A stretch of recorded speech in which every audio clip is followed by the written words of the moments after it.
Shalom, salam sejahtera. Renungan malam seiman pada malam hari ini berjudul Tujuan Hukum Allah. Ini merupakan bagian yang kedua. Sebab tidak seorang pun yang dapat dibenarkan di hadapan Allah oleh karena melakukan hukum Taurat. Karena justru oleh hukum Taurat orang mengenal dosa. Roma 3 ayat 20. Di samping hukum Allah itu berfungsi untuk mengungkapkan kehendak Tuhan kepada manusia, hukum itu juga merupakan dasar perjanjian Allah dan berfungsi sebagai standar penghakiman. Hukum Allah juga berfungsi untuk menunjukkan dosa. Tanpa 10 hukum, kita tidak dapat melihat dengan jelas kekudusan Allah, kesalahan manusia, ataupun kebutuhan kita untuk bertobat.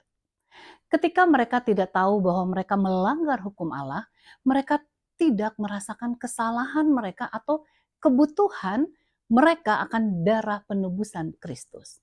Untuk membantu orang melihat kondisi mereka yang sebenarnya, hukum berfungsi seperti cermin. Kita bisa baca dalam Yakobus 1 ayat 23 sampai 25. Mereka yang melihat kedalamannya melihat cacat karakter mereka sendiri yang berbeda dengan karakter Allah yang benar.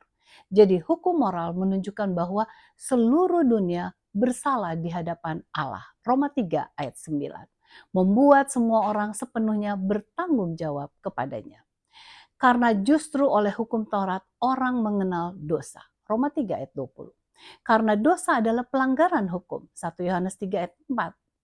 Memang Paulus berkata justru oleh hukum Taurat aku telah mengenal dosa. Roma 7 ayat 7.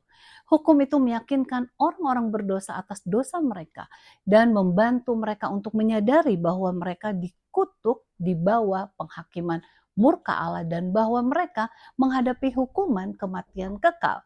Ini membawa mereka pada masa ketidakberdayaan mereka. Di samping menunjukkan dosa, hukum itu juga adalah agen dalam pertobatan. Hukum Allah adalah sarana yang digunakan Roh Kudus untuk membawa kita kepada pertobatan. Taurat Tuhan itu sempurna, menyegarkan jiwa. Mazmur 19 ayat 7. Di saat setelah melihat karakter kita yang sebenarnya, kita menyadari bahwa kita adalah orang-orang berdosa, bahwa kita berada di ambang kematian dan tanpa memiliki harapan. Kita sungguh merasakan kebutuhan kita akan juru selamat. Maka kabar baik Injil menjadi benar-benar bermakna. Dengan demikian hukum mengarahkan kita kepada Kristus, satu-satunya yang dapat membantu kita melarikan diri dari situasi keputusasaan kita. Dalam terang inilah Paulus menunjuk pada hukum moral dan hukum seremonial sebagai penuntun bagi kita sampai Kristus datang supaya kita dibenarkan karena iman. Galatia 3 ayat 24.